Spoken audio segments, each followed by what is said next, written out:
Hello students, we are going through our chapter number 3 liberalisation, privatisation and globalisation. तो ये 3 pillars थे हमारे economic reform के, जो कि मैं आपको बता चुकी हूँ। तो इसमें हमने लिबरलाइजेशन पढ़ लिया अपनी लास्ट वीडियो में, उसके जो 3-4 रिफॉर्म्स थे वो भी पढ़ लिए। आज हम आते हैं प्राइवेटाइजेशन पे। प्राइवेटाइजेशन क्या है कि गवर्नमेंट सेक्टर यानी कि पब्लिक सेक्टर को हटाकर प्राइवेट सेक्टर कर देना, जो हमने लास्ट वीडियो में बहुत ज़्यादा पढ़ लिया। जैसे मैं दोबारा दिखा, या आपने देखा, मैंने आपको बताया था कि 17 में से 3 कंपनीज खाली गवर्नमेंट ने अपने पास रखी और बाकी सारी दे दी। और वो 3 जो रखी वो कौन कौन सी थी? एटॉमिक, डिफेंस, है ना। तो वो किस लिए रखी? ताकि कोई मिसयूज ना कर पाए। तो it refers to giving greater role to private sector, thereby reducing the role of public sector. इनका रोल बढ़ा दिया और पब्लिक सेक्टर का रोल घटा दिया, क्योंकि पब्लिक सेक्टर से उतना मुनाफा नहीं हो पा रहा था, हमारी इकोनॉमी अच्छी नहीं हो पा रही थी, गिर रही थी बल्कि।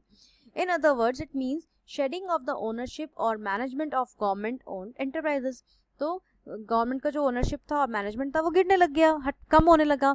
It may also mean de-reservation of industries previously reserved for public sector. तो जो पहले कंपनीज, वही जो मैंने आपको बताया कि 17 में से पहले क्या था, सिर्फ 3, मतलब इतनी सारी वो अपने पास रखता था, लेकिन अब क्या करा, सिर्फ 3 अपने पास रखी और सारी की सारी हमें दे दी, मतलब प्राइवेट सेक्टर को दे दी, हमें नहीं, प्राइवेट सेक्टर को दे दी। ठीक, तो इसके अंदर क्या 2 तरीके हैं। By withdrawal of the government from ownership and management, उन्होंने अपनी ओनरशिप विड्रॉ कर ली गवर्नमेंट ने और उस पब्लिक सेक्टर, प्राइवेट सेक्टर को दे दिया।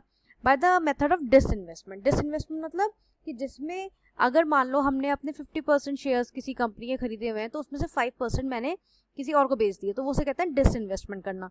तो गवर्नमेंट ने इस तरह की कुछ तो बेच दी, जो उनको लग रहा था कि भाई प्राइवेट को दो और अपनी सिरदर्दी खत्म करो, वो तो बेच ही दी, और जिसमें उनका रोल था उसमें भी उन्होंने डिसइन्वेस्टमेंट करना शुरू कर दिया।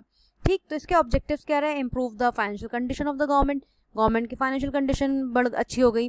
रेजिंग फंड्स थ्रू डिसइन्वेस्टमेंट, अब फंड्स भी बढ़े ना जब उन्होंने अपनी इन्वेस्टमेंट शेयर्स बेचने शुरू कर दिए। तो reducing the workload of public sector, और पब्लिक सेक्टर का जो वर्कलोड था वो भी, मतलब जो गवर्नमेंट सेक्टर का वर्कलोड था वो भी कम कर दिया।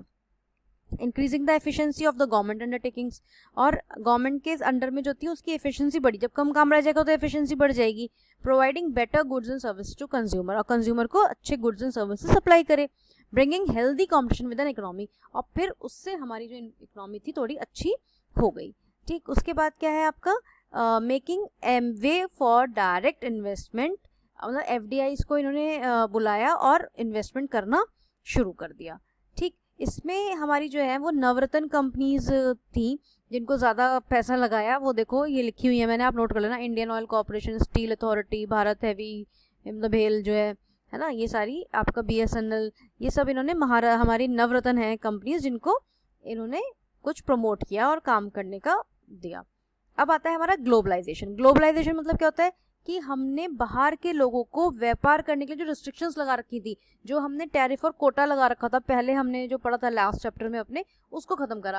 मतलब कुछ टैरिफ और कोटा, आप इतनी ज़्यादा रिस्ट्रिक्शंस लगाओगे तो कौन आ रहा है आपके यहाँ पे काम करने के लिए? छोड़ो, उनके लिए और बहुत मार्केट है। तो वो चीज़ खत्म करी और उन्होंने ऐसा करा कि भाई हमारे यहाँ पर अब आए, मतलब दूसरी कंपनीज आए और इंडिया में इस्टेब्लिश हो, तभी तो हमें पैसा मिलेगा, अदरवाइज पैसा कहाँ से कमाएंगे हम? ठीक है, तो उसके लिए इन्होंने क्या क्या करा देखते हैं। It means integration of the economy of the country with the world economy, मतलब वर्ल्ड की इकोनॉमी से जोड़ना शुरू कर दिया अपने आप को। Globalisation encourages foreign trade and private and institutional foreign investment. ठीक है, फॉरेन इन्वेस्टमेंट्स को भी अट्रैक्ट किया।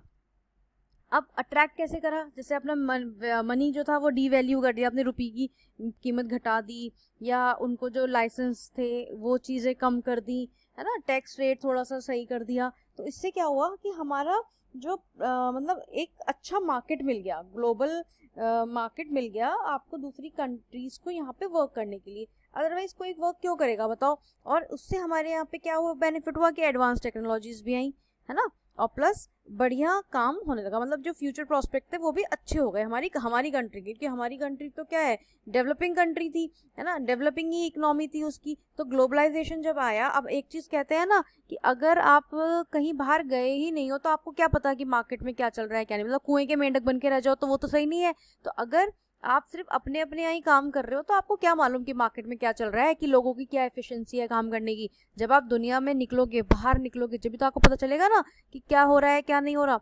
तो उसके लिए हमारा ग्लोबलाइजेशन बहुत ज़्यादा इंपॉर्टेंट था कि आप बाहर निकलोगे जब आपको पता चलेगा कि अरे हम तो सिर्फ इतना काम करते थे, लोग इतने एफिशिएंट है, इतना काम कर रहे हैं, ठीक है। तो ये चीज़ें आपको कैसे सीखोगे, जब आप थोड़ा सा बाहर निकल कर देखोगे। तो जो हमारी गवर्नमेंट ने पहले पॉलिसी बनाई थी 1951 में कि भाई हम तो ना दूसरों को, बस जो चीज़ें हमारी ऐसी हैं जो हमारे यहाँ हो नहीं सकती, पेट्रोल वगैरह सिर्फ वही हम करेंगे, वो भी एक सर्टेन लिमिट तक, और बिल्कुल बाहर का चीज़ें नहीं लेंगे, ना ही उनको खोलने देंगे यहाँ पे।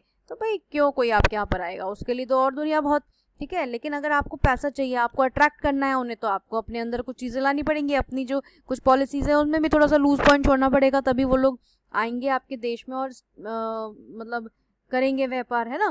तो ये क्या है हमारा ग्लोबलाइजेशन। तो हमारे जो तीनों पिलर्स हमने पढ़े थे वो हमारे कंप्लीट हो गए हैं इसके, और इसके साथ में ये चीज़ें ठीक खत्म हो गई है। इसके बाद हम दूसरी चीज़ें देखेंगे।